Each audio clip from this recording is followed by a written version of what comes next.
my race. I'm a Jew. I'm proud of my race. It's a great race. It's done many, many great things, including write the Bible. And, I am a Jew. But that hasn't happened at all. Christians have welcomed me with open arms, except this Christ the King anti-Semitic crowd. Life is not a game show where you guess the name of God and you get to go to heaven. Honk, yes, the name is Jesus.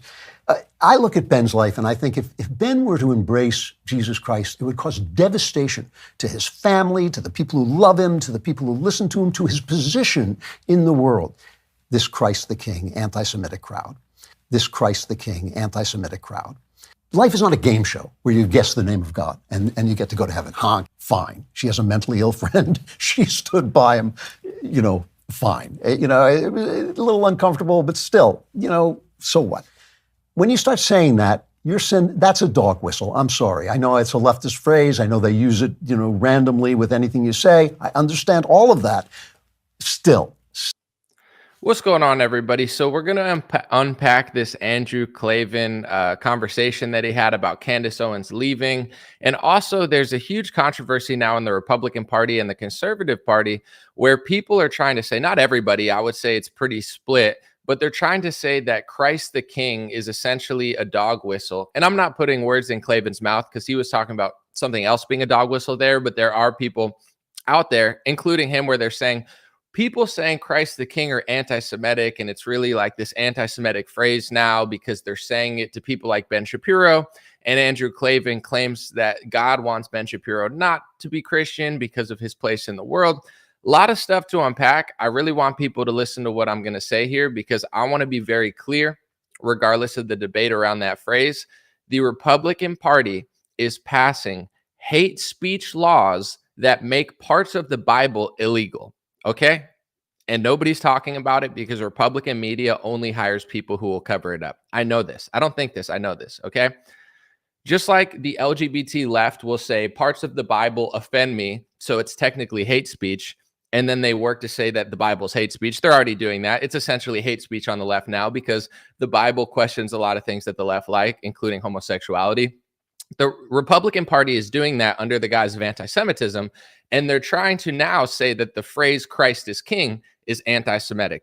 This is not a coincidence. I believe Candace Owens was fired because she did not abide by the anti-Semitism speech laws that they're passing. I have proof that Republican commentators on television and on major networks are citing those anti-Semitic hate speech phrases as a reason that Candace is anti-Semitic.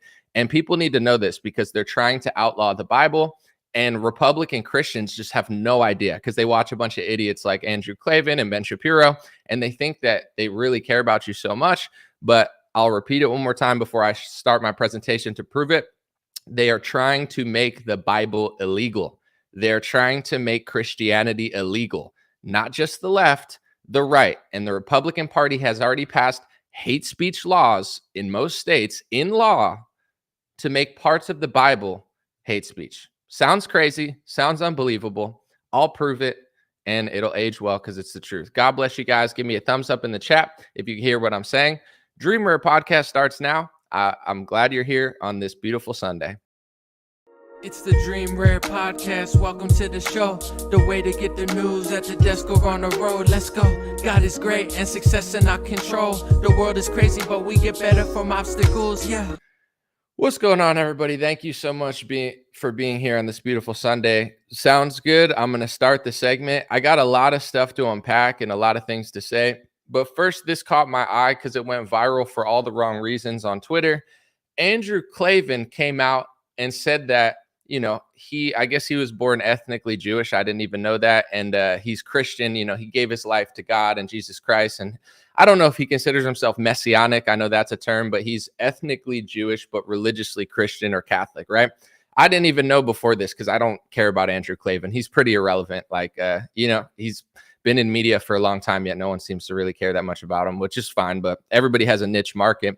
Anyway, he came out and he said this, and it really needs to be discussed, not because it's like gossip or petty or anything. It's because the Republican Party is passing hate speech laws into government, and I believe they're eventually going to try to outlaw the Bible if they're not already. Sounds crazy. Let's get it started. Grown. When I did this, by the way, the priest who baptized me said, Christians won't accept you. You'll still be a Jew. And I said, well, I am. That's my race. I'm a Jew. I'm proud of my race. It's a great race. It's done many, many great things, including write the Bible. And, I am a Jew. But that hasn't happened at all. Christians have welcomed me with open arms, except this Christ the King anti-Semitic crowd. So before I get to the second clip, I kind of want to unpack that whole thing there. He claims that the pastor who baptized him said, they'll never accept you because you were born ethnically Jewish. Christians will never accept you.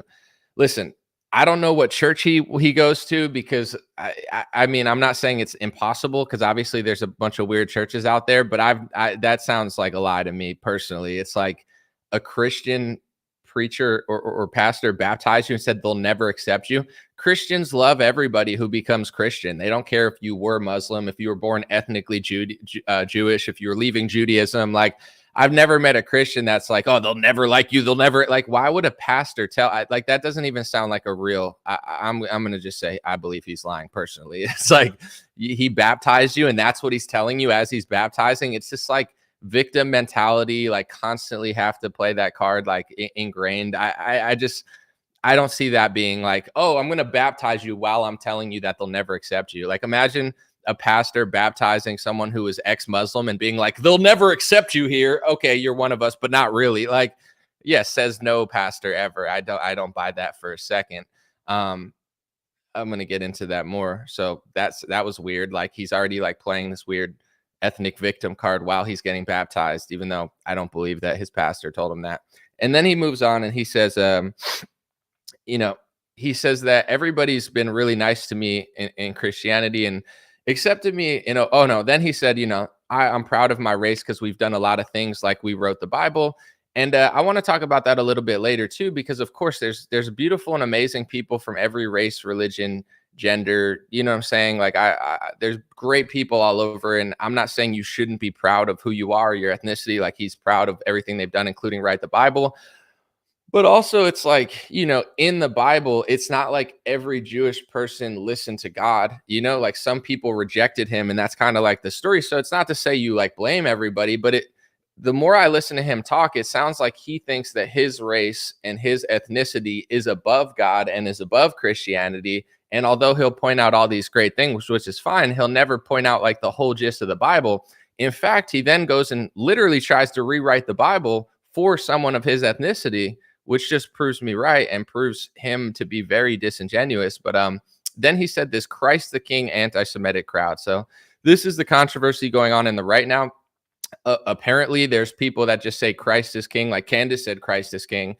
And when she said Christ is king to Ben Shapiro, they said, oh, that's anti-Semitic because these other people are saying Christ is king. And because they're saying it, it's now become like BLM. We're like, and I'm just thinking to myself, I'm like, are they really trying to say the phrase Christ is king is anti-Semitic? Like, you're not allowed to say it, or you're not allowed to declare it at any point because it makes certain people feel uncomfortable. Like, it's kind of strange. I get kind of what they're saying, but I know that they're also passing hate speech laws through Congress to say that certain things are anti-Semitic now that are biblical. So I'm only assuming, I'm like, it seems like a coordinated effort as Republicans are passing hate speech laws to say that parts of the Bible are hate speech. Now you have all these fake conservative commentators trying to normalize and convince Christians and conservatives that the phrase Christ is king is just too far because some bad people said it or some people on message boards said it.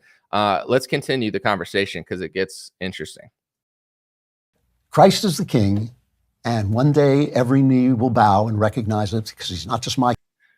Before I play that again, like, why does it sound so painful? Like, I don't know. I've never gone to church and everyone's like, Christ is king, or like, he's the King of Kings, he's my Lord and Savior. And it's like, Christ is, like, he sounds like he's like disgusted by the fact that he's even has to say that Christ is king. I'm not trying to be rude, but it's like, I've never seen someone declare like their Lord and Savior in a way that seems so like they just drank lemon juice or something like that, It's very odd, but let's listen to the whole thing. Christ is the king, and one day every knee will bow and recognize it because he's not just my king, he's king of the universe.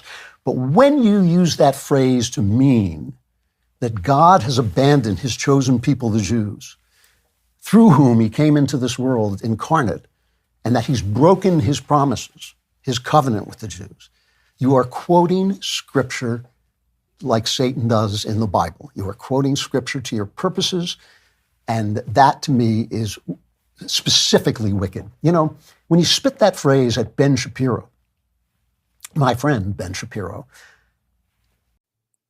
So he's trying to claim that it's satanic. You're of Satan if you say Christ is king to someone who's Jewish who didn't accept Christ, because you're now disagreeing with Andrew Klavan's theory that I disagree with, by the way, that God has a covenant for non-religious Jewish people, like that they just, like there's this debate that in Christianity in the world that they're the chosen people, where I've read the book, and I'm not saying that God hates anybody, but obviously like people that don't follow his word, he doesn't constantly bless. In fact, if you listen to people, they'll be like, oh, it's been curse after curse after curse. And then we got kicked out of this country and kicked out of this country.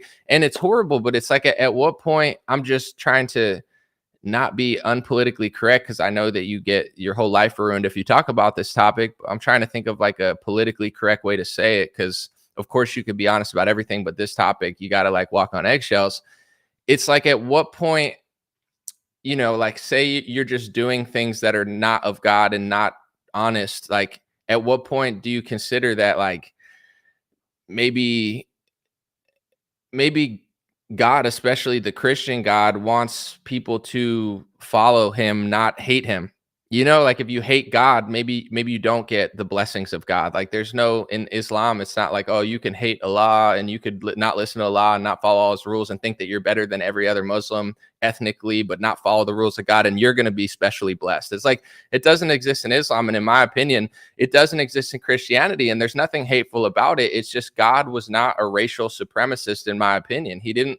In fact, there's two verses that I've quoted before in Revelation where he mentions the synagogue of Satan. He says, there are those who will say they are Jews but are not. I will make them a synagogue of Satan.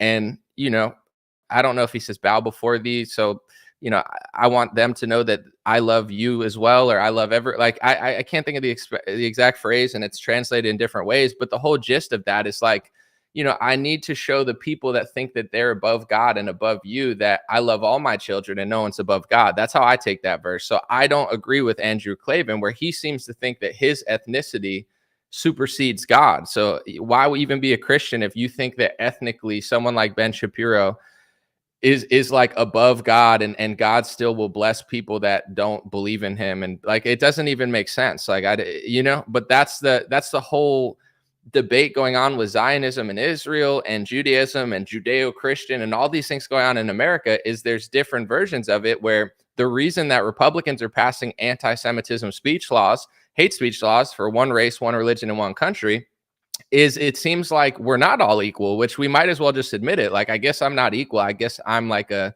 sub-tier, subhuman, slave class, like during COVID when I couldn't travel without a vaccine. Like they tried to treat me like an animal and a slave when I didn't get vaccinated. And it seems to be this way, like because I'm Christian, because I'm mostly Caucasian, because I'm conservative or whatever. It's like now the whole world, like everyone else gets rules. There's rules that say like you can't question this about their race, this about their religion, but you can't even read certain Bible verses they consider hate speech now.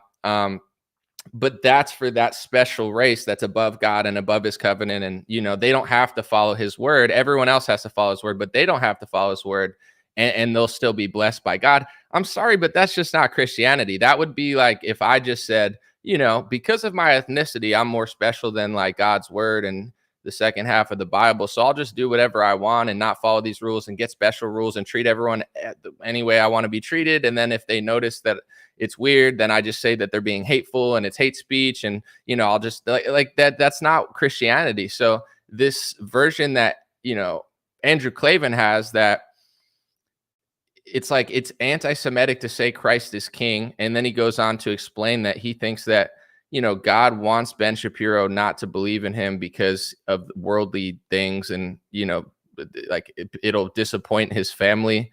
I don't care what Andrew Klavan says, but it's just not Christianity. Like he's creating his own special religion in his head that says that, like, that would be like if I was just like a thief and I was stealing a bunch of stuff, and my Christian friends were like, yo, you should probably stop stealing. And, I'm saying, follow God's word. And I'm like, no. Like he wants me to steal. because if I stop stealing, it would disappoint my friends and family. Like, it's just not, it's like totally blasphemous. And I'm not a pastor and I don't care to be, but to be honest, I'm tired of the First Amendment being sold out in this country. That's what's happening. Republicans are doing it. I'll prove it later, but let's continue to listen. And I understand this. All of you who love Ben, and I love Ben, and Jordan Peterson, you all want to see them find Jesus because you know what joy and freedom that gives you, and you certainly feel that it alters your relationship with God. But when I think about this, to be honest with you, and I know some people will disagree with this, but all right, I'm gonna play the last clip because I just have to chop it up for copyright reasons. Life is not a game show where you guess the name of God and you get to go to heaven. Honk, yes, the name is Jesus.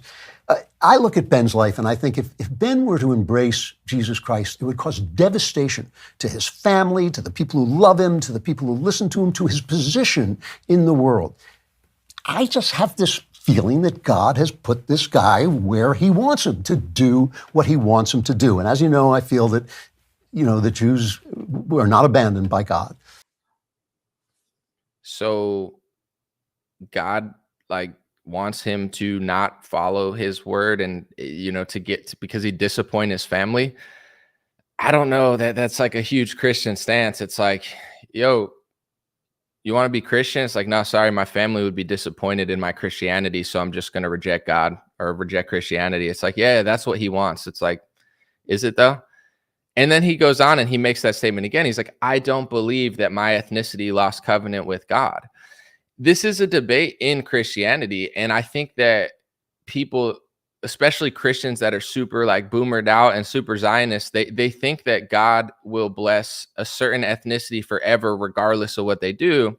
And then there's others who think that that's not true, that there's the best example that I've used in the past, and I'm not trying to be rude, it's just the best one I could think of, is George Washington was British, right? He was British, and that's amazing, and he should be proud.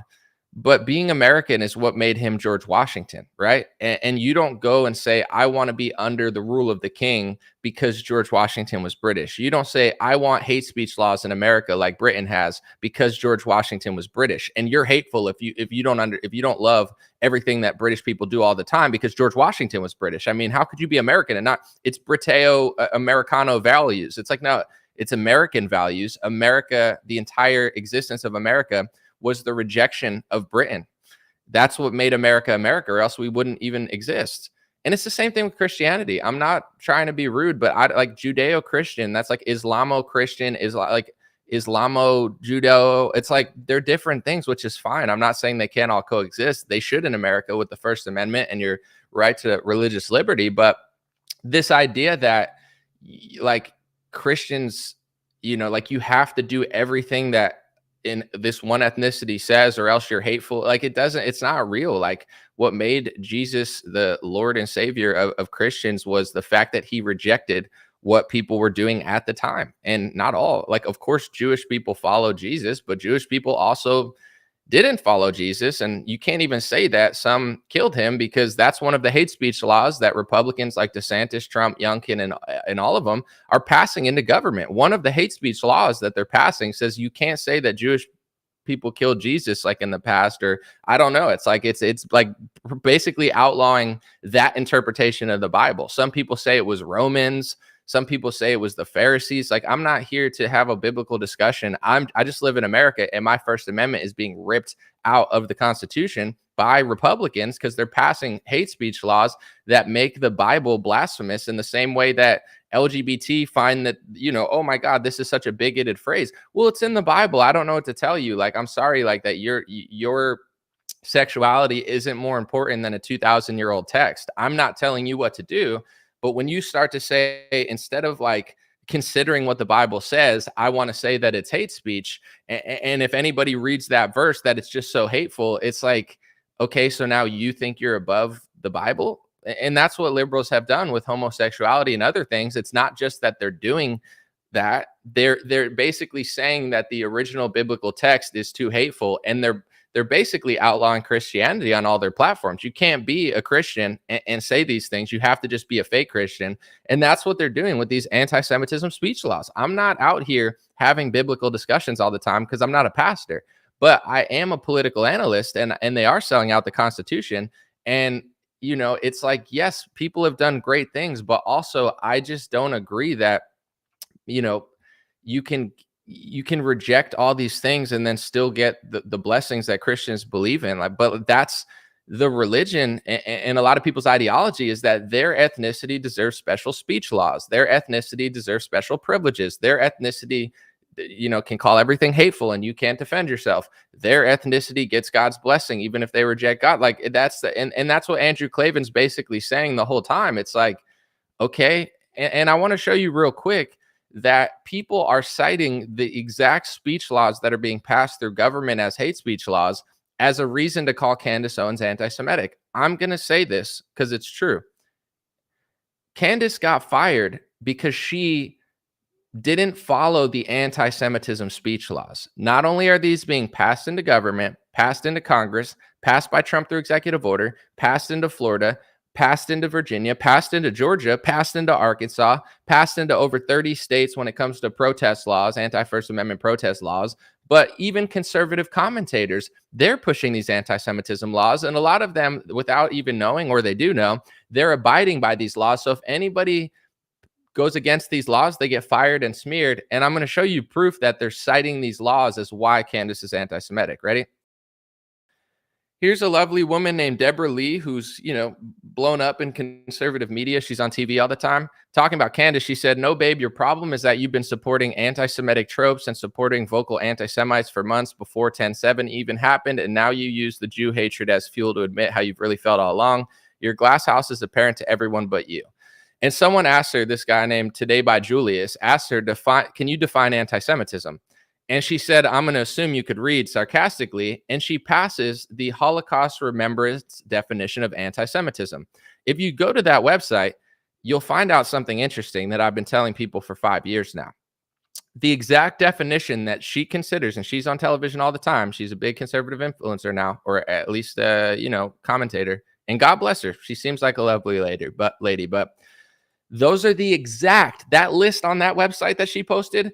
Those are the exact list of hate speech phrases that are also posted on the State Department website. And if you don't believe me, Google defining anti-Semitism State Department, go to the State Department website and read the list of phrases. Then go to the website she posted and read the list of phrases. You're going to find out that they're exactly identical. You know what else they're identical to? Every time Ron DeSantis passes an anti-Semitism rule for schools or religion purposes or littering, it's those same exact list of phrases. When Donald Trump passed an executive order saying that college campuses need to stop protests or whatever, he didn't just stop violent protests, which is what these false, commentators claim. He passed those anti-Semitism hate speech rules through Congress, through government, through executive order. It's the same one that Sarah Huckabee Sanders passed. It's the same one that Governor Youngkin passed as soon as he got into office. It's the same one that Governor Kemp passed. It's the same one that all the Republicans and many Democrats are passing. Isn't that interesting? What do the phrases say? Because they always straw man it and they say, no, it's just this, this, and this. It says that you're not allowed to say Jews killed Jesus. You're not allowed to say that Jewish people own banking and media. You're not allowed to say that people like Ben Shapiro have loyalty to Israel, even though he admits it every single time he talks. He's like, "I'm loyal to Israel and you should be too." And you're like, "So do you have loyalty to Israel?" And then he'll be like, "Oh my gosh, that's anti-Semitic." It's one of the hate speech phrases. You're not allowed to criticize Israel more than another democratic nation. You're not allowed to mention blood libel, which I'm not even quite sure what it means, but I know that people are always accusing others. Like anytime you say something, they're like, "Oh, you're accusing me of blood libel." I don't even know what that means, but that seems to be a common thing. It's being passed into law. And if you read all the phrases, it's special rules and special hate speech laws against the Constitution for one race, one religion, and one country. Andrew Claven never talks about it. Ben Shapiro never talks about it. Matt Walsh never talks about it. Michael Knowles never talks about it. Fox News never talks about it. PBD Podcast never talks about it. Chris Cuomo never talks about it. That's probably why Patrick hired him. Blaze TV never talks about it. Nobody in conservative media ever talks about the fact that Republicans are passing hate speech laws. Isn't that weird? I wonder why. It's almost like they only hire people who won't talk about it. It's almost like they fire you if you do notice that it's happening. Candace Owens would have never got hired if she knew this or said this before she got hired. And once she figured it out and started questioning things, they fired her. They're abiding by these hate speech rules, and they're admitting it on Twitter. They're saying she's being hateful. What's the definition of hateful? Oh, it just happens to be these 11 phrases that are being passed through legislation in government. Just so happens to be the same exact phrases that I consider hate speech that are being passed into law in every state, or almost every state. Do people not get what's going on? And now that they've successfully outlawed criticism of a foreign country, just basic obvious truths about people like Ben Shapiro, like, is it really hate? Like, it would be more hateful to say that Ben doesn't like Israel. He obviously likes Israel. He obviously has loyalty to Israel, and he obviously has loyalty to Jewish people worldwide. And there's nothing wrong with that. I respect him more than if he was self-hating. I don't think there's anything wrong with how Ben Shapiro is. It's just diabolically deceptive to then turn around, and he's tweeted this hate speech law just like she did. He's tweeted it on his Twitter, and he says that if you suppose that any Jewish person in America has more loyalty to Jews or Israel, that's anti-Semitic or equal loyalty. Everybody who watches Ben's show, everybody thinks that he has loyalty to Israel. How could you watch his show and not think that? Like, that's the whole gist of like half of his show is like, I have loyalty to this country, and if you don't, you're anti-Semitic. But then it's also anti-Semitic to say that it's even happening, and it's being passed into law. And it's been this way. Excuse me. Sorry, I'm knocked over my computer. It's been this way since 2019. And now that they've successfully put hate speech laws through government that make parts of the Bible or Bible interpretations hate speech, they're now moving to say that Christ the King is hate speech, and they're straw manning groups of kids that are saying it, like Nick Fuentes. It's like, they didn't invent the term Christ is King. Someone said, oh, Kanye made it his album. Christians have been saying Jesus is King. He's the King of Kings. Christ is King for a long time. Like, Kanye didn't invent that. And you can't just outlaw it because Kanye said it and someone you don't like says it. And it's funny because when stuff like that happens, it's like, I'm not defending what everyone's saying on this side or that side, but they always try to straw man, and they'll be like, oh, because these people said Christ is King, now it's anti-Semitic. And then you ask these people to explain why, and they can't, which is why they blacklist, censor, and kick everybody out of the discussion, because they're horrible debaters, because they're lying. Andrew Klavan sucks. Ben Shapiro sucks.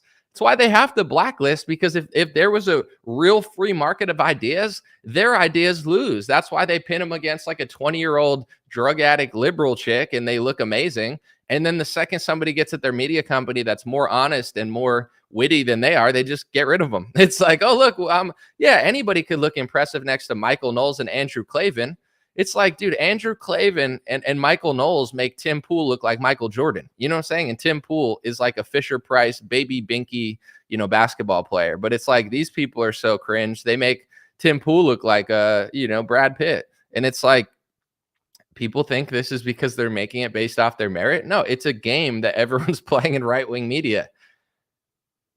Defend the anti-Semitism hate speech laws.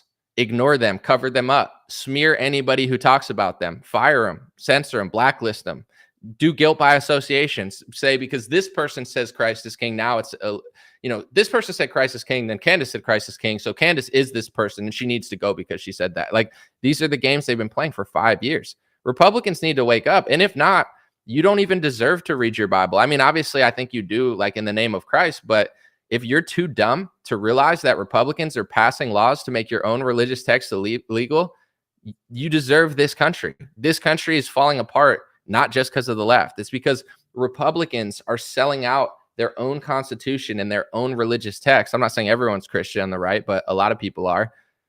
Like, does God tell you to make the Bible illegal? Does God tell you that certain people are special and don't have to follow? No, that the whole Bible is like the opposite of that story. It's like, if Jesus was Jewish, but he wasn't Christian, it's not like he gets blessings for all of time. That's not the story. And all of his disciples, like, there's a difference between people who followed him and people who didn't.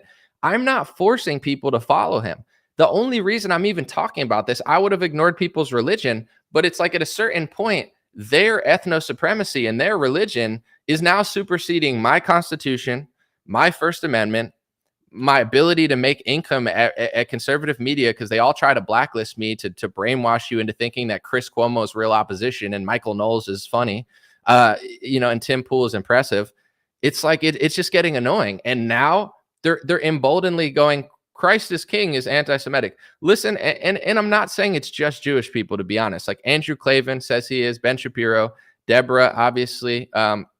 They're proud of it and whatever. And I'm not, God bless them. I'm just saying, like, there's Christians and Catholics playing along to this too. And to each their own. It's just so disingenuous, and it's just so weird. So here's Jenna Ellis explaining to, what's his name? I'll see it when it comes up. She explains. Jason Whitlock said, I'm sincerely asking. I'm a student of life. I'm not that smart. There are many things I do not know. This is a sincere question without snark or sarcasm or trolling. How is saying Christ is king anti-Semitic? When did this become true? Is it true? Listen to Jenna Ellis's response to this. Ready? It's wild. I'm glad they're saying it publicly, though. Jenna Ellis said, that's like asking how the phrase Black Lives Matter doesn't really mean that Black Lives Matter, or the problem with the term social justice or Christian nationalism. These are all phrases designed to signal, of course, Christ is king, but the phrase Christ is king is used to describe an anti-Israel sentiment and false theology that God abandoned the Jews and Christians are the new chosen people. Do you see what's going on here? Of course, Christ is king, but the phrase Christ is king is used to describe anti-Israel sentiment that, it's biblical. It's not anti-Israel. It's biblical. There's discussions. There's a lot of debates in the Christian world, but in general, it's like there's those who think that Jews are forever God's chosen people, and no matter how much they reject him, or no matter how much they reject his laws or his rules, that they will be blessed. But if you look at the history, it hasn't happened that way. And even now, it's like everybody's complaining. They're like, anti-Semitism's higher than it's ever been. It's on the rise. It's on the rise. Is there ever a moment where you take an ounce of self-accountability? It's like, this has happened to us for 2,000 years. It's always happened. Like, you listen to the rabbi that debated Candace Owens on her podcast, and she said, define anti-Semitism. And he says it started at the time of Jesus Christ, and his disciples were harassing people. And it's like, I'm not saying everyone feels this way, but clearly some people feel that Jesus was the original anti-Semite. Christians were the original anti-Semite, and Christianity is anti-Semitic. Why? Because Christianity is the rejection of what people were doing at the time, and they don't want to stop doing it, so they just keep doing it, and in my opinion, keep getting cursed because it's just not the right thing. It's like, if you do things that are not moral and not just and not right, and you think you're better than everybody else, I'm not justifying anything. I'm just being honest. It's like, I don't believe that you get God's blessing if you don't follow what he's doing, or at least try to, and reject it. Like, there's phrases in their religious text, and I don't know the context of it, but it says that Jesus is boiling in hot excrement for eternity. Like, he's boiling in poop forever. Do you think someone that says Jesus is boiling in poop forever is just going to get Jesus's blessings forever? Like, it doesn't, at that point, the religion doesn't even exist anymore, because it doesn't make any sense. So it's like, this is the big debate. And now they're trying to outlaw, in my opinion, the real version of Christianity. And there's nothing hateful about it. I'm not telling people you're so bad. I don't even want to really talk about it because it's weird to talk about. But in general, this is what's going on. It's like a group of people thinks that they're above God, and then anybody who says, no, it's not an ethnic thing, it's like, we all need to do better, and they're like, no, that's anti-Israel, that's anti-Semitic. And it's like, it's not, though. It's not. And I don't believe that I could do all these things and get blessed. I believe it for myself. I believe it for others. I'm not saying that you have to be perfect, but it's like telling a Muslim that, they need to believe that Allah is going to bless people that hate Allah. Like, it's not, then the religion just doesn't work anymore. I'm not asking anyone I'm not begging people. I don't even say Christ is king. So it's like, I'm not like yelling Christ is king at people. It's not my style. But like, trying to say that it's anti-Israel because now you're saying that they're not getting blessings. Like, what are you what are you talking about? Like, Ben Shapiro's blessed because of his ethnicity, and no matter what he says or does, like, it's just ridiculous. So, and none of them talk about the hate speech laws, which is my biggest concern. And they don't talk about them because they believe in them. They want them. They quote them. These are the rules that I want in America. I don't want you to question media or banking or biblical verses. Just like they told Candace in that interview, or the person told Candace, the individual told Candace, anti-Semitism, in their view, not everyone, not all, but some and many, think that it started with Jesus. They consider him the original anti-Semite. They think that Christianity is anti-Semitism. Why? Because it says what it says in Revelation. Not just you, everyone. This is for everyone. Everyone can do this, but you can't reject it. And some people want to reject it and then pass a law to say that you can't say that. It's just so tiresome. I want to read another one by this guy, James Lindsay, another one of these fake intellectuals they prop up in conservative media. He said, Christ is king, as it's declared, is a sophisticated and manipulative dialectical trap like Black Lives Matter, and Christians are being baited into it by a few public figures and a band of antisocial troublemakers, likely led by a Fed. So, Christ is king is like BLM, they say. What's like BLM is the anti-Semitism hate speech laws being passed into Congress. It's people like James that are the BLM because they're covering up the fact that Republicans are infringing on the First Amendment to try to outlaw the Bible and make Christianity anti-Semitic and these terms anti-Semitic as it's being passed into law. Black Lives Matter became not a phrase, it became an organization. That's why it wasn't a thing. BLM was a socialist organization being led. It wasn't a phrase. They were getting millions of dollars. They were influencing policy. That's why. To make a better analogy than he made, LGBT and a lot of left-wingers, a lot of their beliefs go against the Bible. Almost all their beliefs go against the Bible. Like, they're living in this like antichrist, inverted, unnatural reality where like up is down, left is right. Families are bad. There's no such thing as marriage. Homosexuality is awesome and you should share it with kids. Like, this is what the left is doing. They're living in an inverted antichrist reality. So the more they dive into that reality that just goes against nature and God, they start saying that the Bible and everything the Bible teaches is hateful. Well, that's hate speech. Anti-LGBTQ, that's hate speech. Saying we shouldn't do this to kids is hate speech. It's hateful. It's hate. And then they start manipulating companies like Facebook and Google to abide by these rules and laws. So then they start pushing in their algorithms and with their censorship, making Christianity illegal, making the Bible illegal, making certain verses hate speech. And the left has done that. And what's turned it from an ideology to not just an organization, but a movement against the Constitution and against Christians is the fact that they're allowed to say and do whatever they want. But then when a Christian responds with what's in the Bible, they consider it hate speech and use that definition of hate speech as leverage to shut down the entire conversation. That's what the Republican Party's doing. Donald Trump, Ron DeSantis, all of them, they're all phonies. They're all controlled opposition. They're all idiots. And you can't work in Republican media unless you gatekeep these speech laws. Charlie Kirk, Ben Shapiro, they're a bunch of tools. That's the left. And then instead of pointing out the fact that they're infringing on the Constitution, people like James Lindsay never talk about it. Jenna Ellis never talks about it. And not only do they not talk about it, but they move further and further to classify things as the same word that they're being passed into law to shut off our speech and shut out protests and basically outlaw the Bible. So the real BLM isn't people yelling Christ is king, although I'm not going to justify every person yelling it because it's like if 20,000 people yell it, I'm not responsible for everything they said or did. I don't even know who half of them are. I'm just saying, like, that's not the BLM. What you're doing is the BLM, and what you're doing is the LGBT, and what you're doing is the left, because you're outlawing parts of the Bible that you find offensive. And just like there's verses that people debate in the Bible about Israel, there's also other aspects of it where it's like circumcision. I think Christians are wrong about that. I've read the Bible for myself. I don't think it says that you need to chop off a piece of your kid's private parts in order to be close to God. In fact, I would say that it completely says the opposite and almost knew that you were going to do that, and makes it clear and says that circumcision is of the heart, not of the flesh.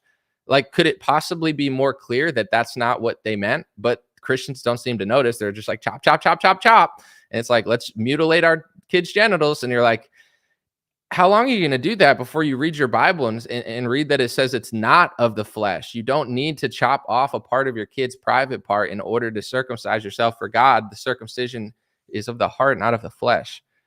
And then you move to this sort of stuff where it's like, to me, there's multiple verses in Revelation that are clear where he says, yes, it's not like he hates anybody, but it's like, people that hate Christ, hate Christians, hate the Bible, they don't get eternal blessings forever. And I'm not saying everybody of that religion or race feels that way, because they don't. I'm just saying, like, this is speech laws, double standards. It's like, that's not what it says. It makes it clear that that's not true. The whole story of the Bible is people not liking the word of God, people not liking Christ, people not embracing morality. And then they're going to get eternal blessings for that. It doesn't say that in the Bible. I'm sorry. There's definitely a discussion and a debate to be had about that, but it's like, I don't believe that is real. But now that's considered, they're calling it hate speech. They're not just calling it hate speech. They're passing laws in government to outlaw that interpretation of the Bible. How do Christians not see this? How does everyone not see this? It's so obvious. And this is the interesting part about the blacklisting. When they were blacklisting people in 2019, and they went further and further and played guilt by association and this and that, they blacklisted anybody. Doesn't matter how chill or calm or reasonable you were. They blacklisted anybody in 2019 that knew that Republicans were passing hate speech laws, okay? Eventually, people are going to figure it out, and it's starting to happen, right? No one knew what I was talking about in 2019. Nobody listened to me. Now, it's just becoming apparent, because the reason that certain people blacklist and censor is because they look really stupid when they're faced with the truth. If Andrew Klavan debated Candace Owens on this topic, she would smoke him. And 99% of people watching would know that Candace Owens crushed him. That's why they get rid of her. And then he just makes up his own stupid thing that nobody wants to hear. Nobody likes what he's saying. Nobody agrees with what he's saying. He can't even win a debate with himself. He posted a video of himself in a room, and 99% of the internet disagrees with him. Imagine if he actually put Candace Owens next to him. He would lose the debate. Candace Owens debated Mr. Barclay, God bless him. And most people saw that as like, wow, that was revealing. Wow, that was interesting. You could hear a lot of the mindset. Like, I had no idea until this time. I mean, I had like some idea of certain things, but I didn't know that certain people define anti-Semitism as like the times of Christ. Like, I thought it was like, later in time that it was a problem, but like to this guy, it was like, when Jesus came around, like anti-Semitism just started rising. Like, do you consider him an anti-Semite? His followers were anti-Semite, like, and that's what the Christ is King comes from. Because at that time, people were like, Jesus is the real deal. And certain people were like, no, he's not. I hate him. And then you're like, why do you hate him? And they're like, that's anti-Semitism. Like, isn't it obvious? So I'm glad Andrew Klavan explains himself, because like normally, people don't talk about it. He'll just be like, look at the blue-haired liberal. Look at how blue her hair is. Her hair's blue, right, guys? Like, the blue-haired liberal on the left. It's so crazy, right? Now we're going to gatekeep these hate speech laws and never tell you that they exist. And then anytime somebody notices, we're just going to say they're being hateful. It's like their whole shtick. That's why they don't want to debate, because it's not a topic that they're going to win in a public discussion, because it's so like, it's just so obviously not well thought out what they're saying, or at least not intelligent or honest. So then what it's the same thing the left does. Like, if you sit with like 20 athletes and 20 scientists who are honest, get two on each side, one that's left wing, one that's right wing, and you have a debate about whether Leah Thomas should swim with women, you're not going to win that debate. And most people are going to agree with the person who says biologically born men should not, suck at men's swimming and then transition to a woman and beat all the women. Like, you're not going to win that debate. So how does the left wing win the debate? Censorship, calling it hate speech, and basically outlawing anybody who opposes and saying that they're being so hateful when in fact they're trying to protect women from having their sports taken over by biologically born men. It's the same thing with this topic. It's been 5 years now. Claven can't win a debate with this. Ben Shapiro can't win a debate with this. Matt Walsh just shuts his mouth because he knows how to make money and not get fired. Michael Knowles is a clown. He doesn't talk. Like, everybody knows this. They just don't want to debate about it. So they blacklist behind the scenes, censor, silence. That's when I started talking about this publicly. When all my friends at conservative media said, bro, they're blacklisting you. They're calling you far right. Why? Because this person retweeted you. Oh, we're playing guilt by association. If only these foolish Republicans knew, if only these naive conservatives knew that they're heroes, that they're paying to go watch on stage, that are fighting the left, if only they knew that they were the left, if only they knew how controlled opposition they were, if only they knew they were passing hate speech laws against the Constitution, if only they knew that they were propping up unimpressive people to sit across from them, to beat, to convince you that they're good debaters, while they go behind the scenes and try to weed out every conservative that knows that they're lying. And they're doing it with Candace Owens. If they could do it with Candace, they could do it with anybody, because Candace is big, powerful, makes money for them, I'm sure. If they could do it, they've been doing this. They can't win debates on this. They can't, because they're not telling the truth. They're infringing on the First Amendment, and they're calling everybody hateful for noticing that nothing they're saying adds up. And Trump's in on it. DeSantis is in on it. They're all passing these laws. Not only does it not outlaw hate, not only does it infringe on the Constitution, but it doesn't help. It doesn't make people like things more. And this is my opinion on morality and God and nature and everything. Is like, listen, everybody's not going to like you. Everybody's not great. Like, you could do the right thing and people will still hate you. I mean, that seems to be the trend.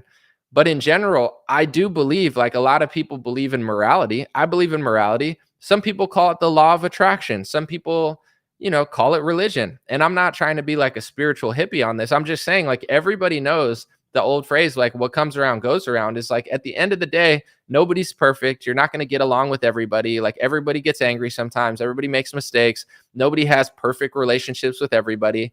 But if you're at least trying to be a good person and trying to do the right thing, I believe things will work out for you in life. And I do believe that people will like you. And I do believe in the law of attraction, in the sense of, like, if you're miserable to work with, no business person can hire you. But if you're a friendly, likable guy who listens and, you're very employable, I would even argue that that's more important than intelligence or skill set sometimes. Is being a good listener and a good person is the best thing you could be in this world. I believe in the law of attraction. I don't believe that you could just, and I'm not saying everybody does this, but I'm just using an example. I don't think you get eternal blessings if you completely reject the laws of God and nature. And I'm not saying that everyone's doing it. I'm not implying that, but some people are. The number's not zero. So it's like, if you pass a hate speech law in America and claim that it's hate speech to say that it's even happening, people naturally are not going to like that. And then when people don't like that, you go, oh, they're just being hateful of me. And you're like, no, I'm not. And then it's like, if you're extremely proud of your ethnicity and you're constantly calling other people supremacists who don't do what you're even doing, people are naturally not going to like that. It would be like if I went to a party and just slapped everybody in the face, and then I'm like, oh, why do they not like me now? I guess I need to pass a hate speech law for that. And I know this is a symbol and an analogy. I'm not saying everyone's doing that, but that's kind of the gist of it, where it's like, if you think your ethnicity, I don't care if you're white, I don't care if you're black, I don't care if you're Asian, if you think that your ethnicity makes you above everyone else, and then you don't even have to consider how you're treating people or what you're doing, people are naturally not going to like that. So there is, in my view, no such thing as like, I could reject this, I could reject that, I could reject this, I could do this, I could do that, I could do this. And not only will I not have accountability or self-accountability for what I'm doing, but I will try to outlaw anybody and blacklist anybody who knows what I'm doing. That's what Ben Shapiro has been doing for 6 years now. I noticed what he was doing, and I was never mean or hateful or anything. I was just like, man, I want to debate him. And then they all blacklisted me. I'm not saying Ben specifically, but like, I know, I got 1 billion views and millions of followers. I'm bigger than Andrew Klavan and Michael Knowles combined. Nobody cares about these people. They've been on conservative media for 10 years, yet they have like a very like minuscule following, but whatever. In general, it's just like they blacklist you behind the scenes. Not saying them specifically, but these types of organization.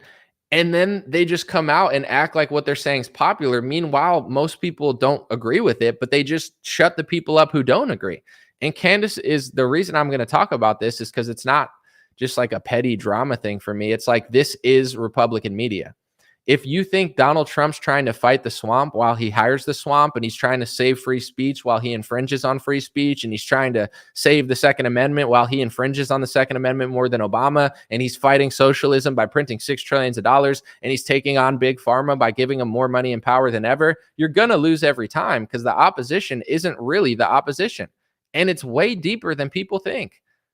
You know, people that got COVID right are not even getting like hired and promoted in right-wing media. They're getting punished and censored. And Republican media is hiring people like Chris Cuomo, who pushed lockdowns and tried to demonize human beings for rejecting pharmaceutical lockdowns. Like that's the type of people that's getting, because it's all fake. So I'll read a few comments before I leave, but I just want to wrap this up. God bless Claven and the Daily Wire, but I'm going to be clear about this. Republicans are passing hate speech laws. They've been doing it for 4 years through Congress, through their states, through executive order. And it's a list of 11 hate speech phrases. Okay. You go read them.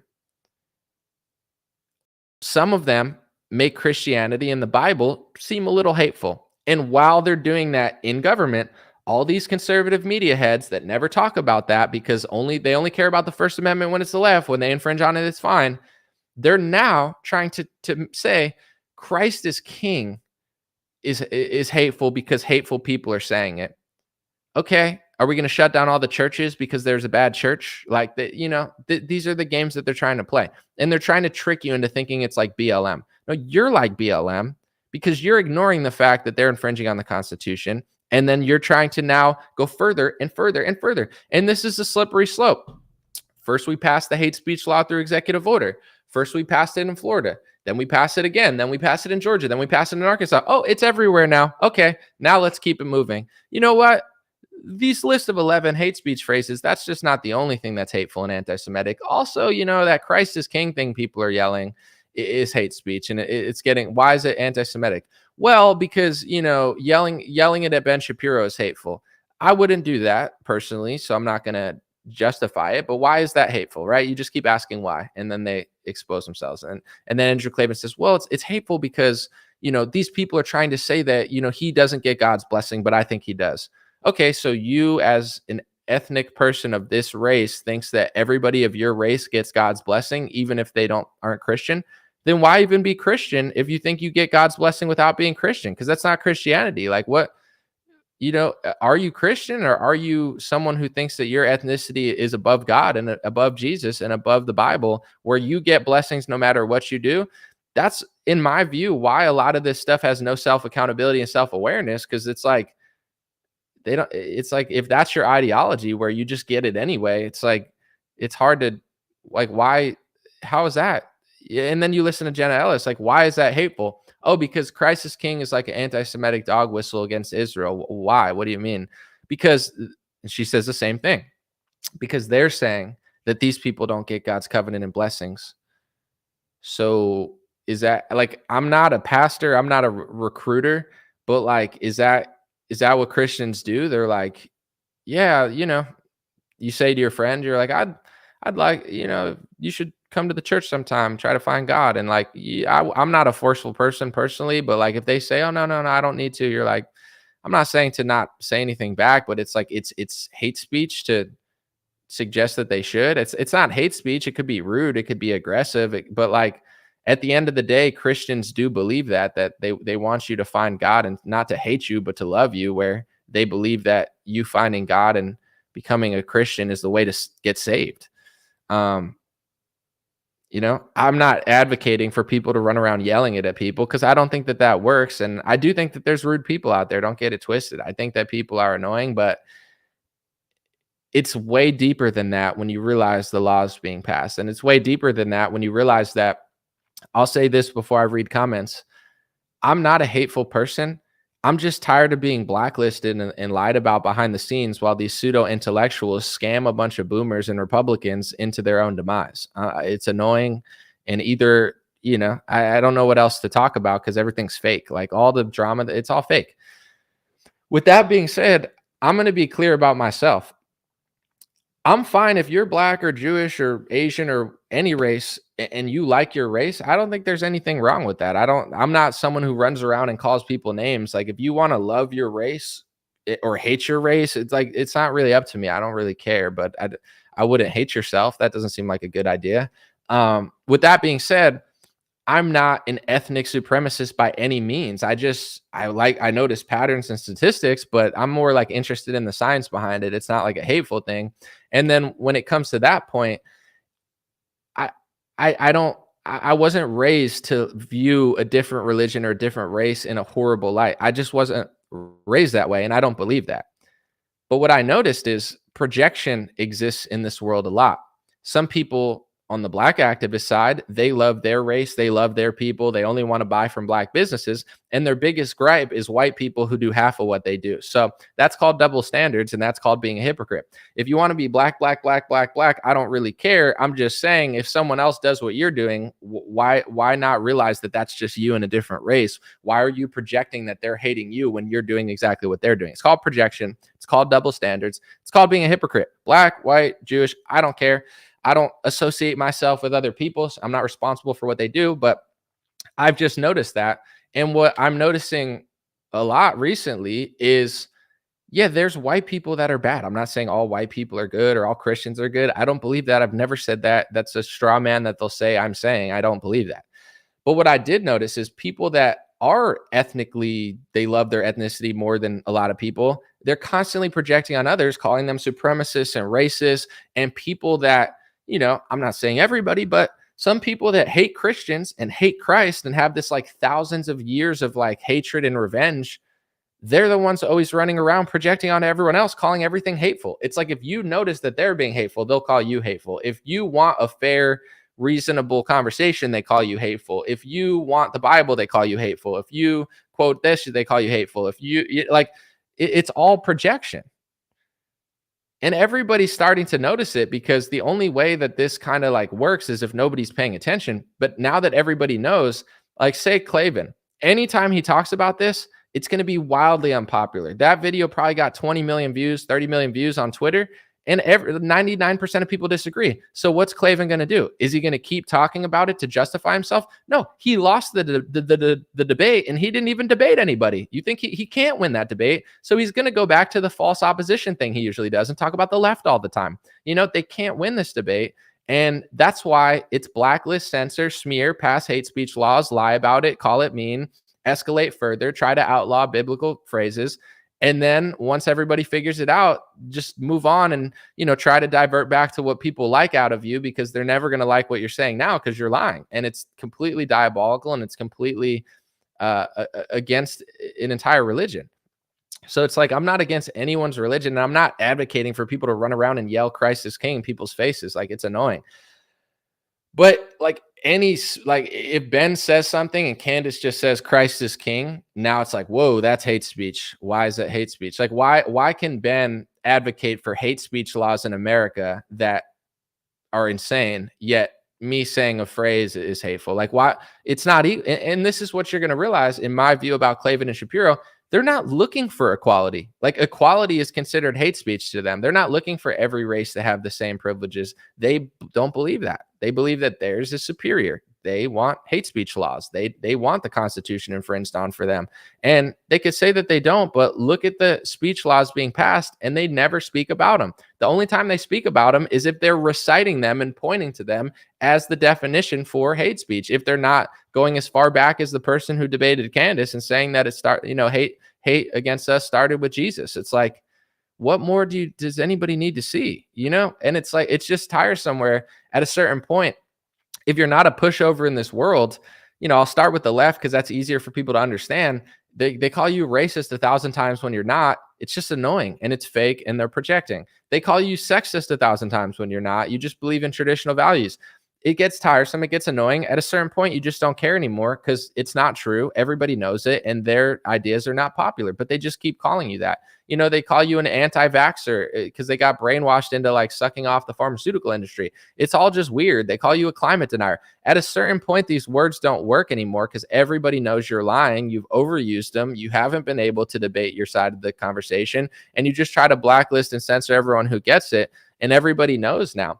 Now going to the right, it's the same exact thing. You know, it's the same exact double standards and hypocrisy going on, except most Republicans don't realize it's happening because there's a concerted effort to not hire or work with anybody who does it. That's why I got annoyed at Patrick Bet-David recently. And I don't feel like explaining it all because it's not necessary, but you know, he tried to hire me for a few months. It didn't work out business-wise. I'm not, you know, I don't care. Business is business. Although I, to be honest, don't really like, not him specifically, but I don't like how his team was talking to me and trying to do weird stuff, but it's whatever. I didn't have really, it was what it was and it didn't work out. But this is when I really got annoyed. You know, he talked to me for a couple of months. We were going back and forth, connected with lawyers, went to his place. You know, he was considering hiring me. Didn't work out. Don't care. The original reason I tried to hit up Patrick was because I wanted to really compliment him first off. Second off, I thought maybe we could speak on a podcast. I wasn't looking for a job. But then twice I hit him up afterwards and just said, hey, Patrick, I'd love to have a conversation. We'd have a really good conversation on our podcast. Ghosted after he responded to everything I said for 3 months. Waited. I know he's a busy guy. Waited a couple weeks. Then I said, hey, Patrick, we would have a really interesting discussion, man. It would be great. Ghosted again.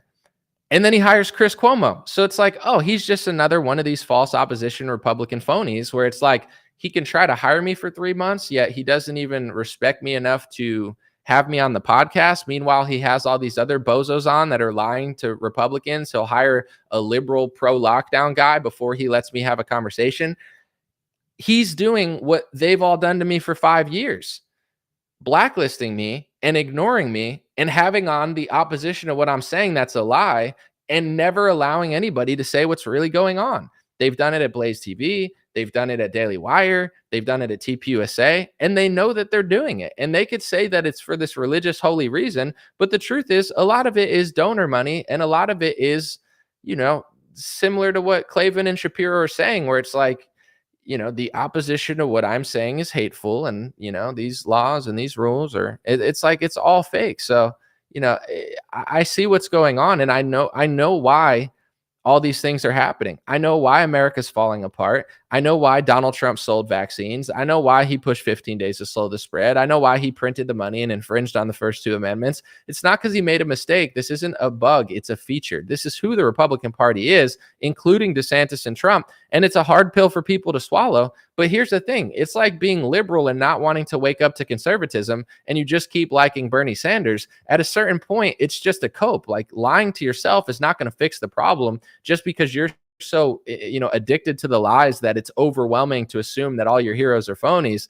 I don't know what to really tell you. It's like, what do you think's going to happen? Like, if all conservative media is doing what I'm saying they're doing, which they are, and they've been doing it since 2019, which I told you in 2019, if this is really true, then Houston, we have a problem.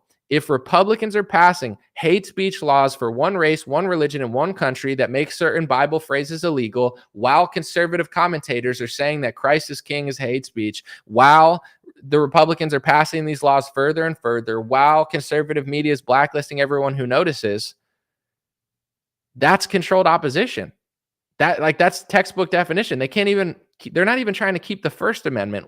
If you don't even believe in the First Amendment, what else are they doing? They're doing everything. Look at the bill they just printed, trillions of dollars, $1.2 trillion. It's not everybody but Trump and DeSantis and Shapiro. It's everyone. They're all doing it. The longer that people lie to themselves that this isn't happening, the more the country falls apart, and the more the Republicans do nothing. You know, there's no strategic angle to ignoring this stuff. It's like, you're better off ignoring politics completely than following these Republicans, in my view. And I'm not saying people are bad people, but playing along to these media companies when they do this stuff is as bad as being a Rachel Maddow watcher. It's almost worse because that's the clear opposition to everything you believe. The fake opposition is almost worse because they're not only not doing what you think they're doing, but they're actively blocking anybody who will do it while they're pushing further and further to outlaw Christianity, Christ, the Bible, and the First Amendment. It's diabolical, you know? There are no hate speech laws for my religion because my religion's being destroyed. There, you know, the left wants to say it's hate speech, and now the right wants to say it's hate speech, you know? And the truth sounds like hate speech to people who hate the truth. It's just true. You know, everybody doesn't need laws and rules to stop people from saying stuff. Why? Because that's ridiculous. And also, certain things like are really happening, and certain people just don't want people to talk about it. You know, talking about it bothers them more than like just facing it. It's like the truth sounds like hate speech to people who hate the truth. And it's not coincidental that if you look at what the left is censoring, it's mostly, not all, because there's some liars out there, it's mostly accurate information. Accurate information about the pharmaceutical industry is a conspiracy theory. Accurate information about the truth of marriage and God and man and woman is considered hate speech and homophobic. And I'm not saying I'm judging individuals for doing certain things, because everyone does things. I'm just saying, to be honest, it's like the man and the woman come together and have a kid to create a family. And when you don't do that, it creates not a family. And then you got to get kids from somewhere else, or you don't have kids. And I'm not telling people what to do, but it's like, you can have that opinion and I'm not going to ever think bad about you. But if now you say that the biblical perspective on that is hateful, well, now my religion's being outlawed in my own country, which it has been for a long time on all social media. And people need to start framing it that way. It's not like, oh, the left is doing, no, they're trying to outlaw Christianity. They're trying to outlaw the teachings of Christ. They're trying to outlaw morality. They're trying to outlaw God. They're trying to outlaw nature. That's what they're doing. Left, right, blah, blah, blah. That's what they're doing. And now it's happening on the right. It's like, why is there a hate speech law in almost every state now saying you can't say that certain people own banks and media? Is it because they don't? I'm not saying everyone owns everything. It's not true. And I'm not a victim, and I don't care, and I don't want it, and I'm not jealous. It's not, I don't give a crap about any of that. But like, why would that be a law? Why would certain Bible phrases now be considered anti-Semitic in conservative media and anti-Semitic by law based on what they're passing? Why can you not say that Ben Shapiro has loyalty to Israel when that's what his show's about? Why is that a law saying you can't say anybody of this race or religion has loyalty to this country? Is it because it's not true? No, it's because it's true. It's not everyone. I have all sorts of Jewish friends. Some of them love Israel and have loyalty to Israel. Some of them have no loyalty to Israel. It's like a case-by-case basis. It's like with Mexicans. It's like some Mexicans like Mexico more than America. Some like Mexico as much as America. Some like America 100%. And they don't give a shit about Mexico. That's just the truth. It's not, I don't look at all Mexicans and think they all feel this way, but there's no hate speech law that says you can't say any Mexicans have more loyalty to Mexico. Would that be crazy? But that's what they're doing. They're saying this entire race, you can't say that any of them, it's anti-Semitic by law now to say in certain cases that someone like Ben Shapiro has loyalty to Israel. Yet that's what the whole show's about. Why is this being passed into law? And when is it going to be used? It's going to be used more and more and more and more and more, just like everything that the government does. So, you know, I'm being more patient this year, and it's like, it is what it is, but I'm going to read a few comments now. These laws are not being passed and not used. They're going to use them, just like every law. Why? It's not that hard to figure out. Read some comments. God bless you. Let's see what, hopefully it's not too crazy, because I'll probably just log off. I don't feel like. Let's see. Someone said, so they could silence anyone who isn't totalitarian. Yeah, of course. I mean, that's definitely a lot of it. Let's see. Mexico's much more free. There's pros and cons to Mexico and America, but you know, I don't know. There's some things that are more free about it, others that aren't. Someone said love them anyway. Absolutely. I mean, I'm not asking people to be hateful, because I don't believe that that's a good thing to do. So I'm not hateful. I'm just being accurate about it. It's not, yeah, you should show love, because when you become hateful and angry, it's used against you, and it ends up hurting you. So it's like being logical. Someone said, are these Are these passed by areas backed by AIPAC? And someone said, I mean, you could look up on like lobbying websites who's getting money from AIPAC, but it's even deeper than that. It's just like, I don't know if you're allowed to say this because this is probably now considered hate speech, but look who I'm just going to tell you to go do it on your own, because I live in America that has been completely taken over and I'm not even allowed to say that it's happening. So I'll just tell you to look it up and you could maybe connect the pieces together, because I can't. It's hate speech.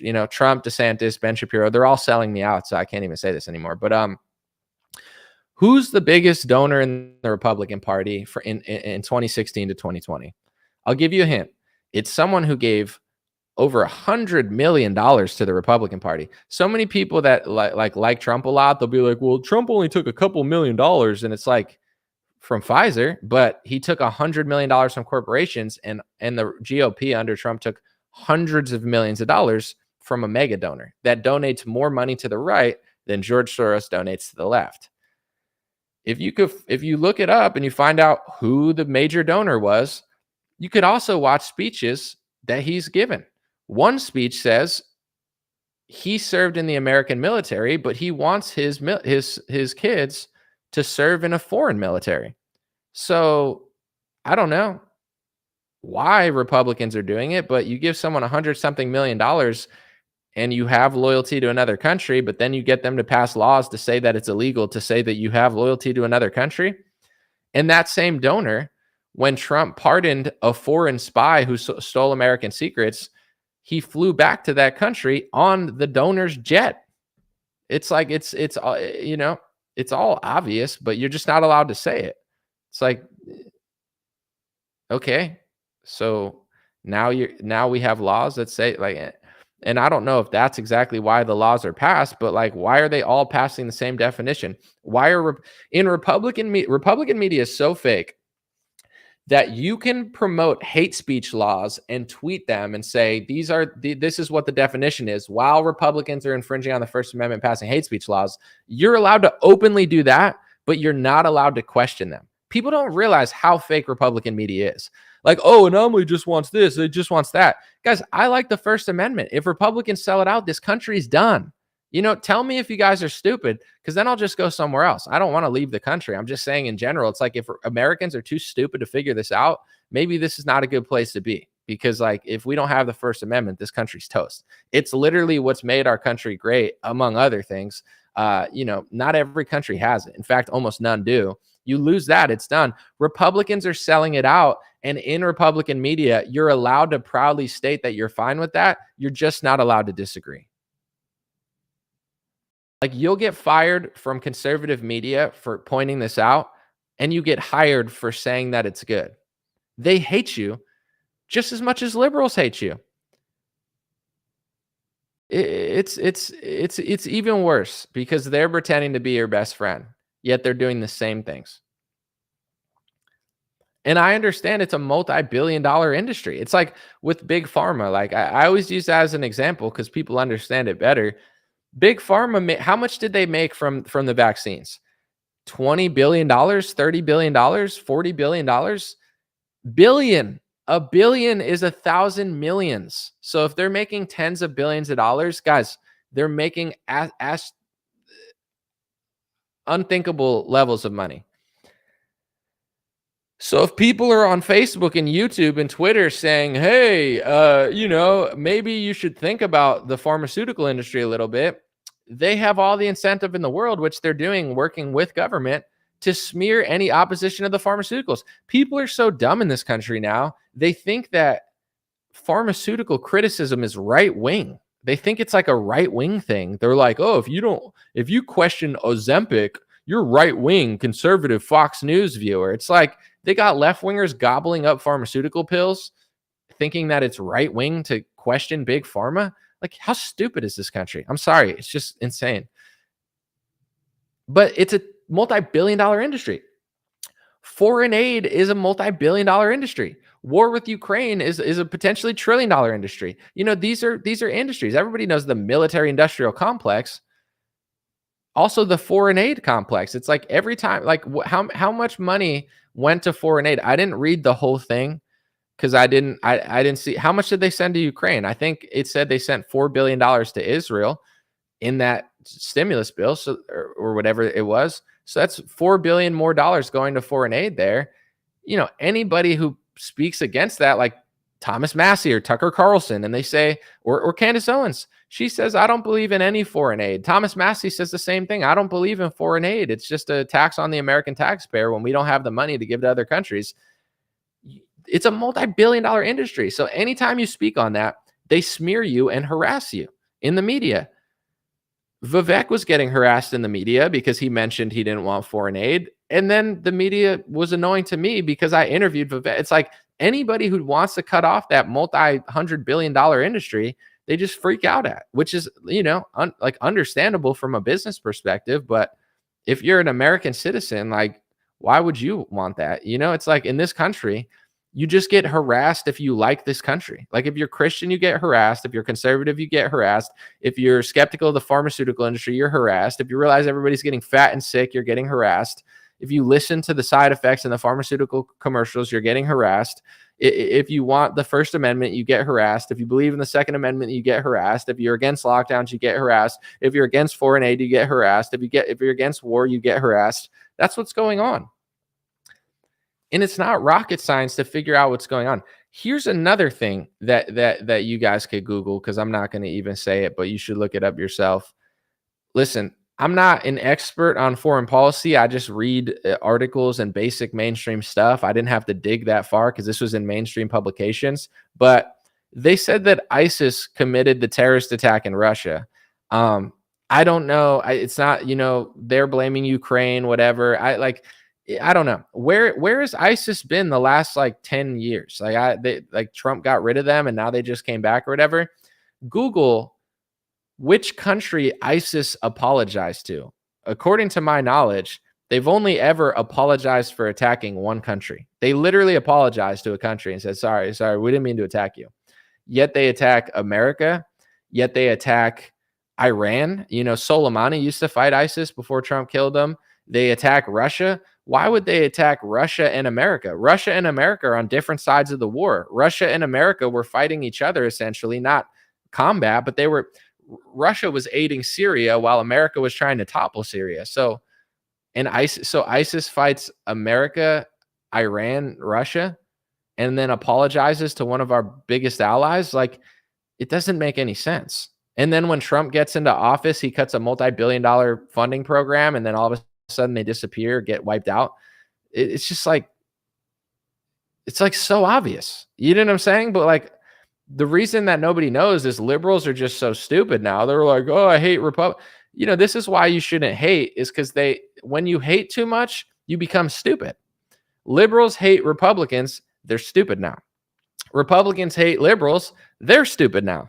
Everybody who hates too much is stupid, including people on quote unquote my side. That's why I'm not hateful about it. And I'm not a victim and I don't blame anybody. I'm just speaking authentically, because when you hate someone too much, or one group or one political party, it blinds you. Someone say hate. Absolutely. The left is blinded by their hate for the right, and the right is blinded by their hate for the left. And both sides think they're right because they hate the other side so much. And both sides are stubborn and both sides have ego.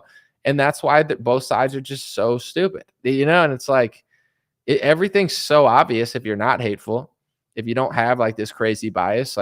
Just because you like a country or a political party or a person, it doesn't mean you go dumb brain and turn your brain off. It's I like Trump, now I'm dumb. I hate Trump, I'm dumb now. I'm dumb boy. It's why? I don't get it. Someone said James Lindsay responded to your tweet. You want me to read it? Probably something super fake. Let's see. James Lindsay. Let's see. I'll read it now. Let's see. He's responding to a lot of tweets. Let's see. I mean, the dude tweets too much. It's hard to find. Someone said useful. He said useful idiot or low level operator. What did I say to him? I said the same people who say nothing about the hate speech laws being passed into legislation that essentially deem parts of the Bible as hate speech are now trying to equate Christ as king with BLM. I'm telling you, they're moving to outlaw Christianity the same way LGBT did. So that's what I said to him, because he was saying Christ is king. And I'm like, dude, I'm not speaking on what other people are saying. Like, they'll be like, well, this person said Christ is king, so this is that. And I'm like, I'm not speaking, well, Louis Farrakhan drank water, and then Ben Shapiro drank water, and then, like Stalin did this, so then that means Trump is Hitler. Like, I don't play games like that where it's like, who is who? I separate these topics, and I don't just say, well, he did that, so they're them. But they're playing these games, so it's like, I don't even know. I'm probably not going to respond because he's got like no engagement on that. Maybe I should respond and be like, let's see. Yeah, everyone's just saying I'm not wrong. Let's see. I mean, should I even respond? It's got like very little engagement. I don't know. Like, should I respond to that guy? He doesn't debate anything I said. He just goes, is he dumb, or is he low IQ, or is he a useful idiot, a bad operator? Essentially trying to say, like, is he dumb, or is he like sneaky? It's like, you didn't disagree with anything I said, which is fine, but it's like, I could list the exact hate speech phrases that are being passed into law by Republicans that are for not everybody, one race, one religion, and one country. What's he going to say? One of the laws would essentially make biblical conversations hate speech. They can't debate this topic. I'll respond and be like, I'll debate. You want me to respond? I'll say, sorry, I'm like shaking this because it's on a desk. Let me see.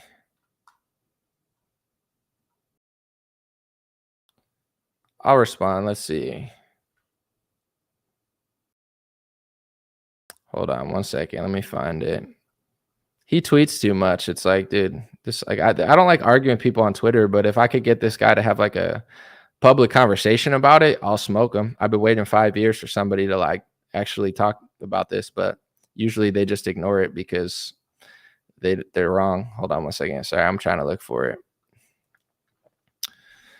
Republicans are 100% passing hate speech laws through government, and one of the hate speech laws 100% makes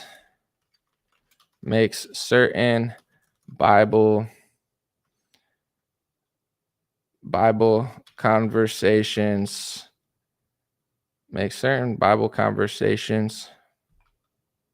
I'll just say marks certain Bible conversations as hate speech.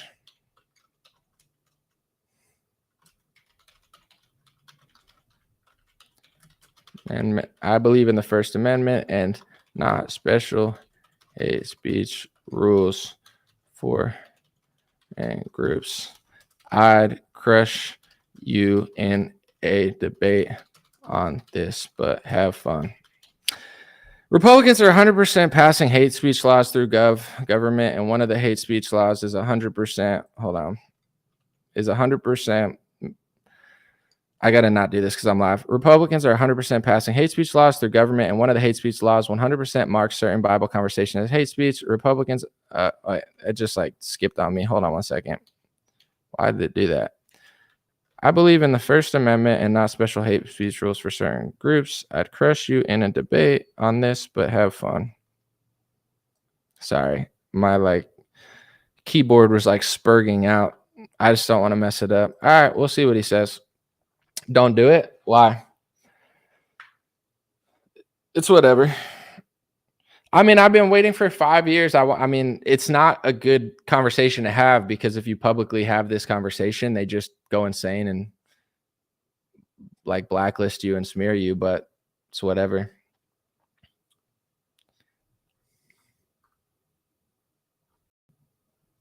Let's see. I'll read a few.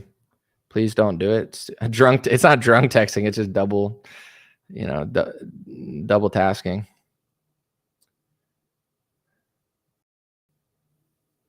Someone said the Constitution means nothing without God. Well, that's why if you could get the population and not be godly, then they don't even want a constitution. So let's have a conversation, not a fight. I'm not fighting, but this guy, he's like basically trying to suggest I'm either dumb or I'm like a setup or something, where it's like they always have to play these games. It's like, I don't. And the annoying part about talking about this is they play guilt by association. Like they think I care about other people, where it's like, it's not about other people saying Christ is king. It's about like, what are you talking about? And then when they explain what they're talking about, it's not making sense. And then when you point out that it doesn't make sense, they then suggest that you're other people. And it's just like, so, it's so annoying. So you're right, but he is slick. I'm sure he is. It's like, I've always seen him stuff. What does he do? Like fight the left or something? He's one of these like left-wing fighters. He's like, I fight the left on, they're trying to make things hate speech, but when the right does it, I'll just say it's not happening and call people dumb. It's like, whatever.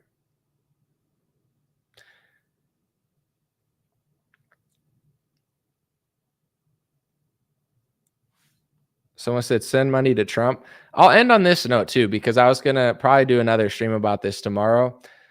With Trump, I said the other stream, and like some people agreed with me and then some people didn't. I was like, Trump he's going to get that money from other people, and then they're going to use that money to control him in the sense of like lobbyists and donors. And I saw a article that said that billionaires that once didn't like Trump, now they like Trump or something, and they're doing this fundraiser to raise like $400 to pay off Trump's thing. I definitely called that that, he was going to raise that money elsewhere, and then any money he takes in, he's going to have to do something for that. So that theory proved to be pretty true. Someone said you're not allowed to have a difference of opinion, and if you do, they always automatically go, oh, you disagree because you hate them. 1,000%. It's just like, at this point, the country is kind of falling apart. And I'm not saying it's just because of this. It's obviously a lot of things, but in general, it's like when nobody embraces liberty and the basic principles of American conservatism or constitutionalism, we lose it. It's like the old saying, if you don't use it, you lose it. So like we are losing, we're losing it. We lost it during the pandemic. We're losing it now. I can't exist in an echo economy of conservative politics where everybody's selling out the Constitution and then calling you hateful when you point it out. It's like annoying. So it's like with this James Lindsay guy, I don't know who he is, but it's just like, I can prove that hate speech laws are being passed, including things that reference the Bible. I don't believe in hate speech laws, not for anyone. So it's like this idea that, they're doing the same. He's tricking people into thinking that like everyone else is being the left when he's being the left. The left says that with LGBT and everything. It's like, oh, they just say you're being hateful if you don't want special rules. It's like, no, I just want a conversation about this topic, but even pointing out this is a huge risk in conservative media. Like I remember I tweeted the hate speech laws being passed, and a conservative media company screenshotted the tweet and was like, see, he's being anti-Semitic. And I was like, I'm being anti-Semitic by pointing out the anti-Semitism hate speech laws being passed through government as special hate speech rules. Like they consider the truth hate speech. You know what I'm saying? Like pointing out that they're infringing on the First Amendment is hate speech. Like questioning that is hate speech. It's like you can't believe in the First Amendment over special rules that say you can't say Ben Shapiro has loyalty. Like that's hate speech to a lot of people. Hate speech is communism. That's why I call Trump a communist and Republicans communists sometimes, because it's like this. Yeah, they are. But that printing $6 trillion is kind of communist. Like a graduated income tax is literally communist. Like the Republican Party, it's 90, 80, 70 years, whatever, into like a controlled opposition theater. And it's gotten crazier and crazier and crazier. So with Trump, it's like they just struck gold where they got a leader who like really got the trust of conservatives. Like in some ways he's a revolutionary. In other ways, he's just like the perfect leader because it's so obvious now. But as long as everybody thinks that this one guy is going to save them. Someone said, so now if you follow Christ, you're anti-Semitic. Well, they're not. Everybody's not going to say that, but essentially, yeah. I mean, there's certain chapters of the Bible that are considered hate speech based on the laws they're passing, not based on what they're saying on Twitter, but based on the laws. Because on Twitter or wherever, they'll say, oh, that's not what we're, but like, I'm not talking about, I don't care what you say or what is being passed through law. If Ron DeSantis and Donald Trump and all these people pass these specific phrases through law, and then you point it out, they always make up a straw man and they're like, so what, you want Palestinians to do this on college campus? And it's like, no. That's not what I said. I'm not talking about that. That's not what the law says. That's what they say that it says. So Republicans can't figure it out. That's what they're doing. So it's like, that's my take on this whole thing is, in general, if Republicans can't figure this out, I'm just going to ignore politics completely. There's no point. Like, there's no point in me covering news stories. There's no point of me doing this. Like, I'll just do, like, I've been doing it less and less and just enjoying my life more, because there's no point. If you guys want to worship a bunch of fake Republicans and conservatives that literally are selling out the Constitution and doing essentially communist things, even income tax is communist. Graduated income tax is Karl Marx. It's not like a thing that even existed in societies like America. It's like, it is communist. Like having 10%, 20%, 30% based on how much you make, that's communist. Like, so, but then when I say that, people get offended because they're like, but I like this Republican. I'm not saying it's their fault. It's just like, that's the truth. If you don't get to the truth, then communism comes. If you don't figure out that 35% income tax is communist and it's not at all, like, it wasn't a thing. They normalize it. And then it gets so normalized and both parties just stray so far that then they then pretend that it's just normal. Cause like, once income tax probably hit America, everyone was annoyed, but then 90 years later, nobody even thinks about it. Cause you give them a Trump and an Obama and a this guy and a that guy. And it just keeps like spiraling. So it's like, I consider even the Republican Party communist, because like, you can't infringe on the First Amendment. That's not only is infringing on the First Amendment not Republican, it's not even liberal. Like these things are not liberal or Republican or conservative. Like they're both doing commie stuff, and nobody knows because everybody's just like fighting with each other. Like you can't pass speech laws. Not only does it not help ease tension or anything, it's just like the country's fried at that point, and like I don't know where this is going, but the thing is on Twitter is like, what I'm saying is popular and what James Lindsay is saying is not popular. Everybody knows now, like, because it's just the truth. It's not everyone's hateful out of nowhere. It's like, you can't pass hate speech laws. And if you do, and try to act like everyone's dumb for pointing it out, everyone knows now. Like, you know what I'm saying? That's why it's like, I'm reading his Twitter. I'm trying to see if he responded to me.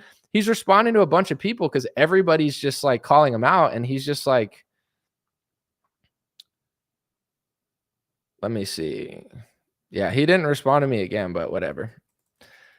I'm just trying to see.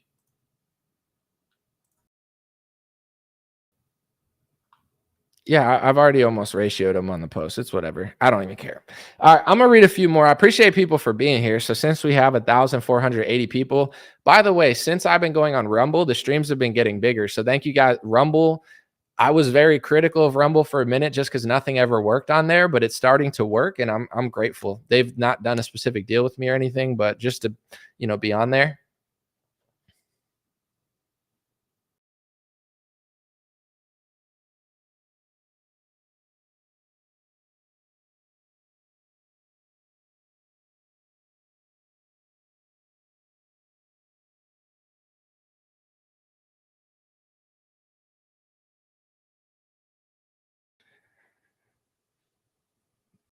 All right, well, we'll see if they'll have a debate later this week. God bless you guys. God bless your family. God bless America. God bless the world. I'll be back soon. Hey, what's going on, my friends? Just a few ways to stay in touch and support if you'd like to. The first way is dreamrare.com. We have blue beanies, black beanies, pink hats, other colored hats, freedom versus tyranny shirts, Stay blessed long sleeve, God is great long sleeve, and lots of more cool items coming soon. Dreamrare.com. Check out the shop to support. Everything's made in the United States. Handpicked by me. Patreon.com/raretalk for $5 a month. You can help support me, support the show. If you haven't noticed, unlike other channels, I don't work with very many sponsors, sometimes none at all.